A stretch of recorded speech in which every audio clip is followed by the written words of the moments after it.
Wear helmet அப்படிங்கிறது வந்து அந்த பதாகையில் போட்டிருக்குங்க. வியர் ஹெல்மெட் அப்படிங்கிறது வந்து ரொம்ப mandatory. Avoid speed, don't drink and drive, avoid cellphone usage while driving, நல்ல வாசகங்கள் வருது. நான் கேட்கக்கூடிய ஒரே ஒரு கேள்வி என்னென்னா, இன்றைக்கி காரில் சீட் பெல்ட் போட்டுக்கிறீங்க, என்ன ரீசன் கேட்டாச்சுன்னா, உங்களுக்கு அப்போ தான் ஏர்பேக் சிஸ்டம் ஒர்க் ஆகும். கார் ஏர்பேக் மேண்டேட்ரி பண்ணி வரனால ரோட் சேஃப்டி ஃபீச்சருக்காக கார்களில் வரக்கூடிய நபர்கள் எல்லாமே ஃபாலோ பண்ணுறீங்க, இது பண்ணுறீங்க. டூ வீலர்லேயும் எல்லாருமே பரவாயில்லைங்க, ரொம்ப ப்ரெட்டி டீசெண்டாக இருக்குதுங்க. பட் எனக்கு ஒரே ஒரு கேள்வி என்னென்னா, லாரிகள் மற்றும் பேருந்துகளில் சீட் பெல்ட் இருக்கா? அப்படி இல்லைன்னா அதுக்கு என்ன மாதிரி சிஸ்டம்ஸ் கொடுத்துருக்கீங்க, ப்ரொவிஷன்ஸ் இருக்கா? இப்போ நான் வந்து ஒரு சில பஸ்ஸஸ் எல்லாம் ரிவ்யூ பண்ணியிருக்கேன், ட்ராவல்ஸ் பஸ்ஸெல்லாம். நம்ம எம்ஏ மீடியா மார்க்கெட்டிங் சேனல் வீடியோஸில் பார்த்தீங்கன்னா buses, tour buses, travel buses எல்லாம் ரிவ்யூ பண்ணியிருக்கேன்.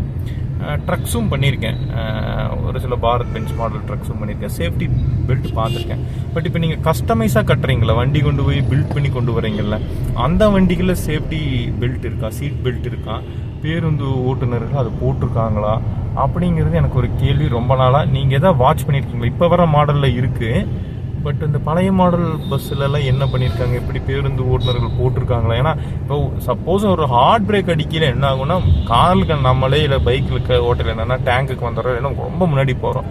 அதிலலாம் ஸ்டேரிங் வந்து வயிற்றுலையோ நெஞ்சிலையோ முட்டும் இல்லைங்களா? அதுக்கப்புறம் அவர் கான்ஷியஸ் இழந்துட்டாலோ இல்லை அந்த இடத்துலேருந்து ஸ்கிட்டாகி விழுந்துட்டாலோ, அந்த மிச்சம் 55 பேர் 60 பேர் 70 பேர் இருக்காங்க வண்டியிலனா அது சேஃபா இல்லையா அப்படிங்கிறது எனக்கு ரொம்ப நாள் டவுட்டுங்க. ஸோ அது கொஞ்சம் எனக்கு ஒரு டவுட்டாகவே இருக்குது. இந்த பஸ்ஸுக்கும் லாரிக்கெல்லாம் என்ன பண்ணால் பெட்டராக இருக்கும், என்ன கொடுக்க முடியுமா சீட் பெல்ட்ஸ்? ஏன்னா இங்கெல்லாம் ப்ரீ டென்ஷனர் லோட் பண்ணுறதுக்கு நம்ம சைடு பில்லர் இருக்குது, பட் அதில் நான் எப்படி கொடுக்க முடியும் அப்படிங்கிற டவுட் இருக்குது. ஒருவேளை அந்த சீட்டு இருக்கக்கூடிய அந்த இடத்துலையே அதை ஃபிக்ஸ் பண்ண முடியுமா, இல்லை இதுக்கு சொல்யூஷன்ஸ் இருக்கா, இல்லை மேலை நாடுகளில் எப்படி இருக்குது அப்படிங்கிறது எனக்கு ஒரு டவுட்டுங்க. யாருக்காவது தெரிஞ்ச கீழே கமெண்ட் செக்ஷனில் பதிவு பண்ணுங்க. நன்றிங்க.